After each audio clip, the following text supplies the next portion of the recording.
la Catedral de la Almudena en Madrid, nunca había presenciado un escándalo semejante. Mientras el empresario millonario Diego Mendoza estaba a punto de pronunciar el definitivo «sí, quiero» a la bella y rica Isabel La Vega, rodeados por 500 invitados de la alta sociedad madrileña, una voz femenina desgarró el silencio solemne de la ceremonia. Carmen Morales, una joven mujer en uniforme de empleada doméstica, había entrado corriendo a la catedral gritando que ese hombre no podía casarse. Los invitados se giraron conmocionados hacia esta desconocida de ropas humildes que se atrevía a interrumpir la boda del año. Pero cuando Carmen sacó de su bolso un sobre con documentos oficiales y reveló que Diego ya estaba casado con ella, según las leyes colombianas, la catedral explotó en murmullos de shock. Isabela palideció. El sacerdote se quedó inmóvil. Toda la ceremonia se desplomó. Pero Diego, en lugar de negar, miró a Carmen a los ojos por primera vez después de 4 años y susurró una palabra inesperada. Luego, bajo las miradas incrédulas de todos, se quitó el smoking, tomó a Carmen de la mano y salió de la catedral dejando a la novia en el altar. Detrás de ese gesto aparentemente loco se escondía una historia de amor, traición y redención que cambiaría para siempre la vida de ambos. 4 años antes de ese dramático momento en el altar, Diego Mendoza era un hombre completamente diferente. No el millonario despiadado que el mundo conocía, sino un joven arquitecto idealista que trabajaba en proyectos de caridad en los barrios marginales de Bogotá. Allí había conocido a Carmen Morales, una chica de 25 años que dirigía una escuela para niños de la calle con una dedicación que lo había conquistado completamente. Carmen poseía todo lo que las mujeres de la alta sociedad madrileña no tenían: autenticidad, valentía, la capacidad de ver belleza incluso en la pobreza más extrema. Sus ojos negros brillaban con una luz que ninguna joya costosa podría igualar. Diego se había enamorado perdidamente de ella, tanto que la había esposado en secreto en una pequeña iglesia del barrio, con solo los niños de la escuela como testigos. El matrimonio había sido celebrado según las leyes colombianas, válido y reconocido, pero Diego nunca había registrado la unión en España. Le había prometido a Carmen que pronto la llevaría a Madrid, que juntos construirían una vida diferente, lejos de los prejuicios de la sociedad que lo había criado. Pero el padre de Diego, Gonzalo Mendoza, descubrió la relación a través de un investigador privado. El hombre, magnate de la construcción con un imperio que proteger, no podía permitir que su hijo se casara con una extranjera pobre que arruinaría la reputación de la familia. Con un chantaje devastador, amenazando con retirar la financiación a las escuelas para niños pobres que Diego sostenía, obligó a su hijo a una elección imposible.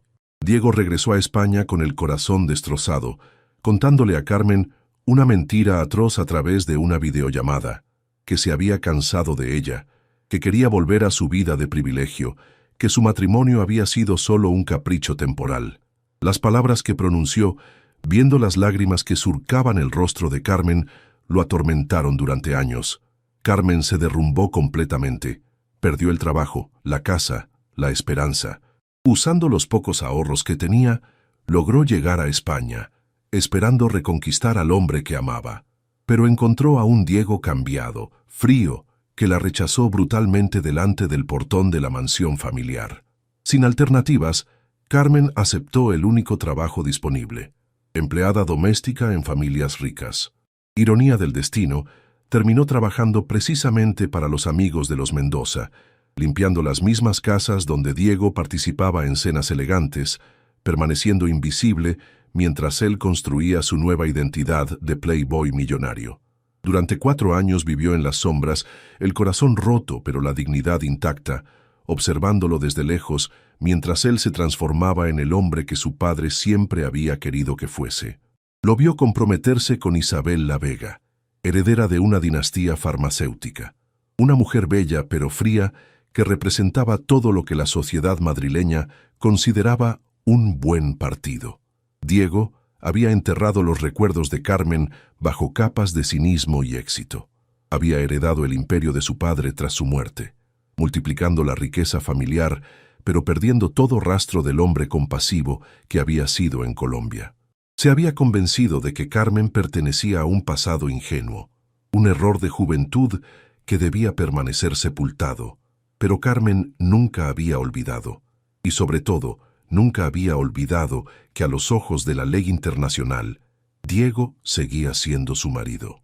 La mañana de la boda con Isabella, mientras servía el café en la villa donde trabajaba, casualmente la villa de la familia de Isabella, Carmen escuchó una conversación telefónica reveladora. Isabella se reía con una amiga, explicando lo fácil que era manipular a Diego, lo estúpido que era al no darse cuenta de que ella lo esposaba solo por el dinero y el prestigio social. Fue en ese momento cuando Carmen tomó la decisión que lo cambiaría todo. No por venganza, sino para salvar al hombre que a pesar de todo seguía amando. El momento en que Carmen irrumpió en la catedral fue como una bomba que explotó en el corazón de la alta sociedad madrileña. Los 500 invitados, todos rostros conocidos de la política, la industria y la aristocracia, se giraron conmocionados hacia esta desconocida que se atrevía a desafiar las convenciones sociales más sagradas. Isabella, espléndida en su vestido de novia de 300.000 euros, inicialmente pensó que se trataba de una loca, pero cuando Carmen comenzó a mostrar los documentos oficiales del matrimonio colombiano, traducidos y apostillados, la expresión de Isabella cambió drásticamente. El silencio que siguió fue ensordecedor. El celebrante, Monseñor García, tomó los documentos con manos temblorosas, examinándolos con creciente asombro. Diego permaneció inmóvil, el rostro pálido como el mármol de la catedral, los ojos fijos en Carmen como si estuviera viendo un fantasma del pasado que creía enterrado para siempre. Pero el verdadero shock llegó cuando Isabella, en lugar de derrumbarse o protestar, estalló en una risa histérica que resonó bajo las bóvedas góticas de la catedral. Lo que siguió heló la sangre a todos los presentes. Isabella confesó delante de 500 testigos que nunca había amado a Diego, que lo esposaba solo por su dinero, que ya tenía un amante con quien mantenía una relación desde hacía 2 años. El amante era Alejandro Ruiz, el mejor amigo del novio, sentado en primera fila. Isabella reveló cómo había planeado continuar la relación con Alejandro, incluso después del matrimonio, mientras Diego trabajaría para mantener su estilo de vida lujoso. Los invitados se sobresaltaron mientras Isabella continuaba su confesión venenosa. Alejandro Ruiz palideció y trató de levantarse para escapar, pero las miradas acusadoras de los invitados lo clavaron al asiento. Diego escuchó todo esto en silencio, pero en lugar de la rabia que todos esperaban, en sus ojos apareció algo diferente: alivio. Por primera vez en 4 años, veía la verdad sin filtros. Isabella no lo amaba. Alejandro lo había traicionado. Pero Carmen estaba allí. Carmen lo había salvado de cometer el error más grande de su vida. Se giró hacia ella, viéndola realmente por primera vez después de años. Su ropa era sencilla, las manos marcadas por el trabajo, pero sus ojos eran los mismos que lo habían enamorado en Colombia.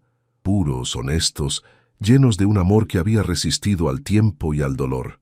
Cuando le preguntó por qué lo había salvado después de todo lo que le había hecho sufrir, Carmen respondió con conmovedora simplicidad: lo seguía amando, y no podía permitir que se casara con una mujer que no lo amaba de verdad. Isabella, furiosa por haber sido puesta en segundo plano, se arrancó el anillo de compromiso de 2 millones de euros y lo lanzó contra Diego. Declaró que la publicidad del escándalo valía más que todo su dinero. Luego salió de la catedral junto con Alejandro, dejando atrás 500 invitados atónitos y 2 personas que se miraban como si se vieran por primera vez. En los días que siguieron al escándalo en la catedral, Diego llevó a Carmen a su villa en Toledo, lejos de los paparazzi. Allí comenzaron a hablar de verdad por primera vez en 4 años. Carmen no ocultó el dolor. Lo odiaba por lo que le había hecho, pero lo seguía amando por el hombre que había sido en Colombia. Diego le contó finalmente la verdad: el chantaje del padre, la amenaza de cerrar las escuelas colombianas, la elección imposible entre ella y 3.000 niños que se habrían quedado sin educación. El problema no había sido la elección, sino el modo. En lugar de explicárselo todo, había preferido hacer que lo odiara para protegerla. Carmen entendía la lógica, pero el dolor de esos 4 años no podía ser borrado por las explicaciones. El punto de inflexión llegó cuando Carmen encontró la habitación secreta de Diego, llena de fotos de Colombia, cartas nunca enviadas, boletos de avión nunca utilizados. Había conservado todo porque nunca había logrado creer en la mentira que le había dicho. Esa noche se abrazaron por primera vez en 4 años. Pero el mundo los esperaba. La empresa en crisis, Isabela que pintaba a Carmen como cazafortunas. Diego preguntó si estaban listos para enfrentarlo todo juntos. Carmen respondió que había cruzado un océano para salvarlo. No tenía miedo de algunos periodistas. El regreso a Madrid fue recibido por un circo mediático sin precedentes. Decenas de paparazzi asediaban las empresas Mendoza. Isabela había contratado la mejor oficina de prensa para pintar a Carmen como una cazafortunas que había orquestado todo para apoderarse del imperio. El Consejo de Administración estaba en ebullición. Las acciones habían caído un 35%. Los inversores pedían la dimisión de Diego. Durante una reunión tensa, el vicepresidente Mario Delgado puso el ultimátum. Debía elegir entre Carmen y la empresa. Pero Diego, que durante 4 años se había doblegado a las presiones, reaccionó de manera diferente. Dijo que Carmen era su esposa, y si esto creaba problemas, podían buscar otro CEO. ¿Te está gustando esta historia? Deja un like y suscríbete al canal. Ahora, continuamos con el vídeo. 3 miembros del consejo dimitieron inmediatamente. Carmen vivía un infierno. Periodistas que la asediaban, amenazas en redes sociales, excolegas pagadas para inventar mentiras sobre ella. Comenzó a dudar. Quizás Diego debía casarse con alguien de su mundo. El punto de inflexión llegó cuando un periodista de investigación descubrió la verdad sobre Isabela. Tenía una relación con Alejandro desde hacía 2 años. Había planeado drogar a Diego la noche de bodas para hacerle firmar modificaciones al contrato prematrimonial que le habrían dado acceso al 50% del patrimonio.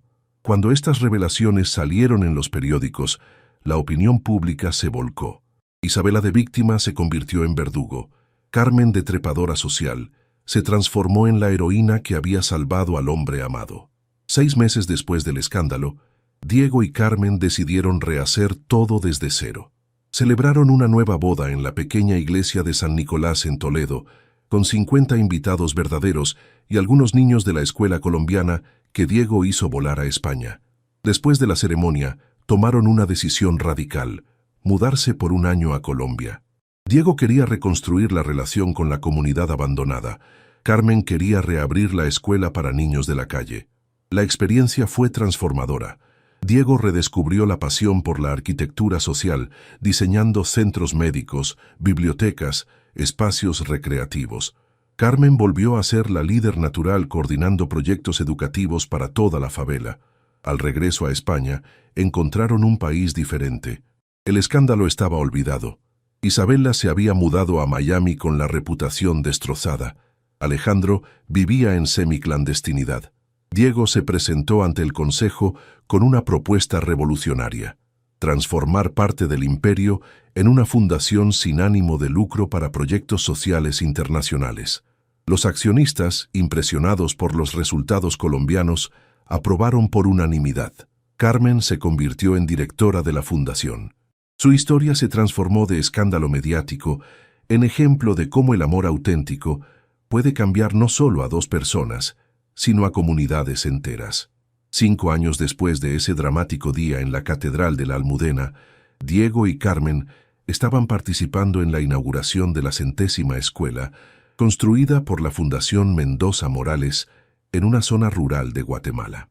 Rodeados por cientos de niños que cantaban y bailaban para celebrar la apertura del nuevo edificio, ambos sabían que ese momento representaba mucho más que un simple éxito profesional. Su transformación había sido completa y profunda. Diego ya no era el millonario cínico que perseguía solo el beneficio, sino un empresario social que había redefinido completamente el concepto mismo de éxito. Las empresas Mendoza se habían convertido en un modelo mundial de negocio ético, demostrando concretamente que se podían generar grandes ganancias manteniendo un fuerte impacto social positivo. Carmen se había convertido en una de las voces más respetadas en el campo de la educación internacional. Su libro, De la favela al mundo, Cómo la educación cambia las comunidades, se había convertido en un bestseller traducido a 20 idiomas, y universidades prestigiosas de todo el mundo la invitaban regularmente como profesora visitante para compartir su experiencia de campo. Los cambios más profundos eran los personales e íntimos. Diego había aprendido a ver la riqueza como una herramienta para crear oportunidades concretas, no como un fin en sí mismo. Cada mañana se levantaba entusiasmado por descubrir qué nuevo proyecto podría mejorar la vida de personas que nunca había conocido, pero que consideraba parte de su familia global extendida. Carmen había recuperado esa alegría pura y contagiosa que había perdido durante los años difíciles en España.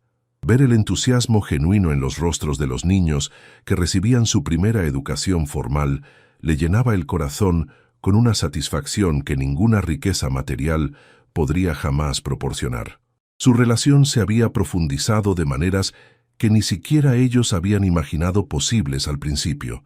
Después de haber atravesado la traición, la separación forzada, el escándalo público y la reconstrucción fatigosa de la confianza, habían desarrollado una intimidad emocional que iba mucho más allá del amor romántico.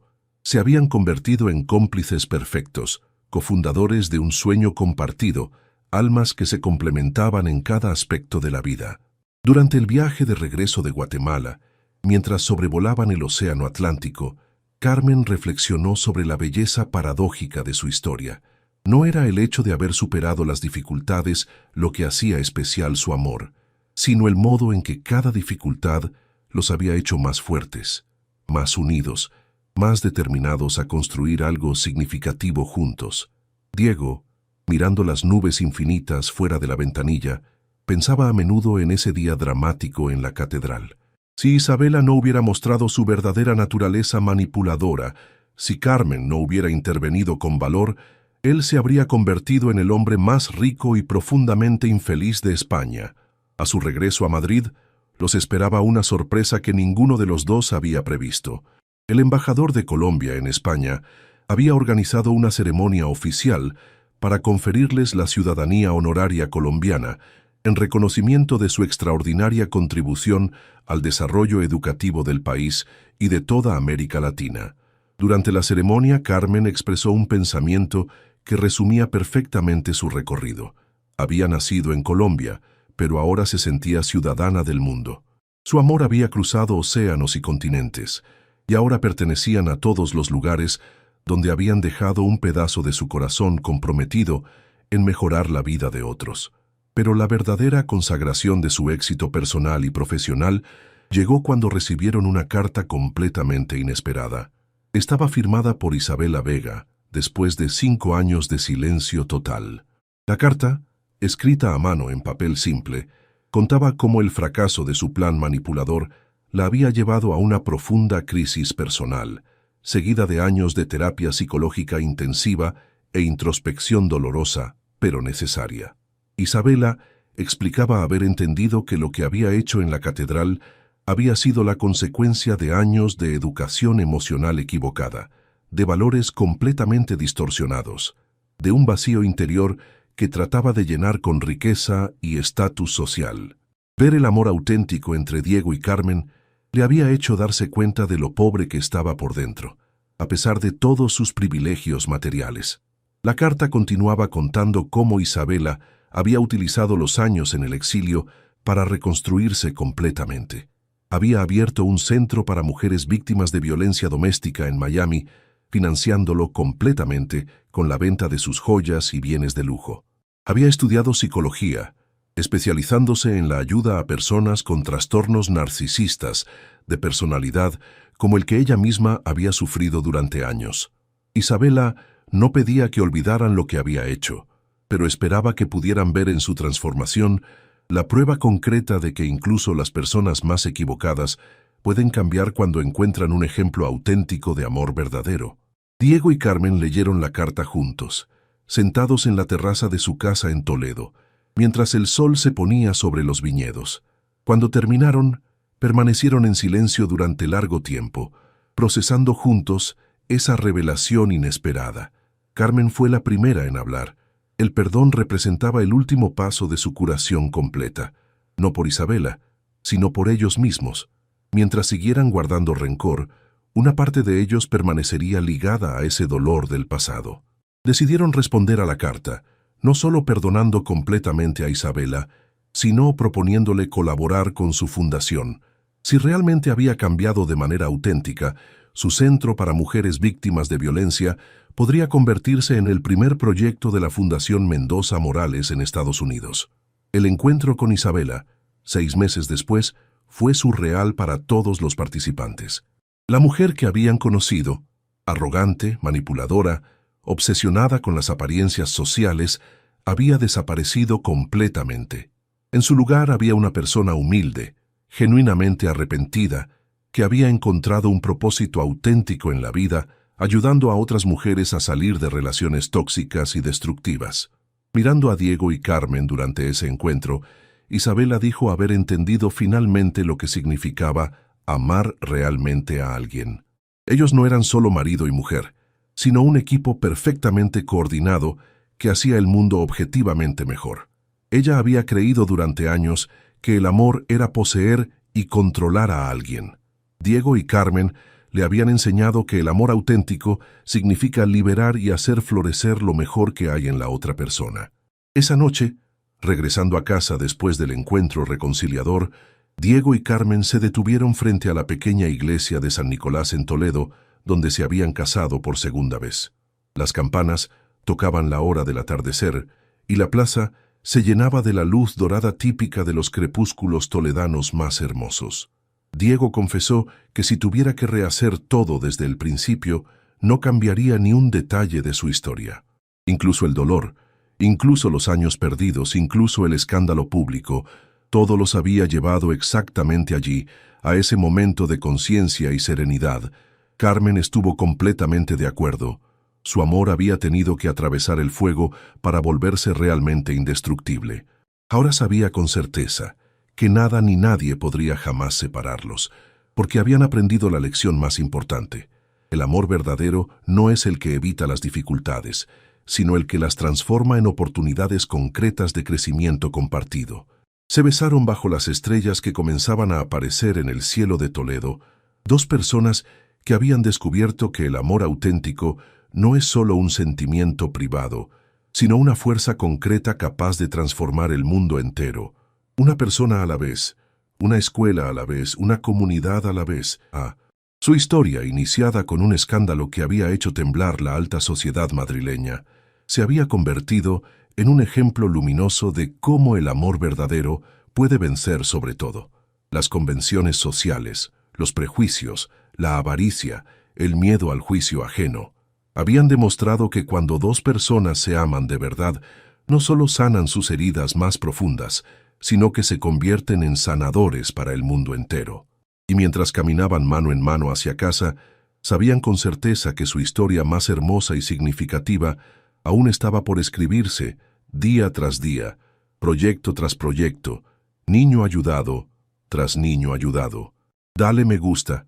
Si crees en el amor que desafía las convenciones sociales, comenta con el momento de la historia que más te impactó. Comparte para inspirar a quien lucha por un amor auténtico. Suscríbete para más historias de amor verdadero que transforma vidas. A veces el amor requiere el valor de decir la verdad delante del mundo entero. A veces la persona que te salva es la que más has herido. Y a veces el verdadero lujo no es el dinero, sino tener al lado a alguien que te ama por lo que realmente eres.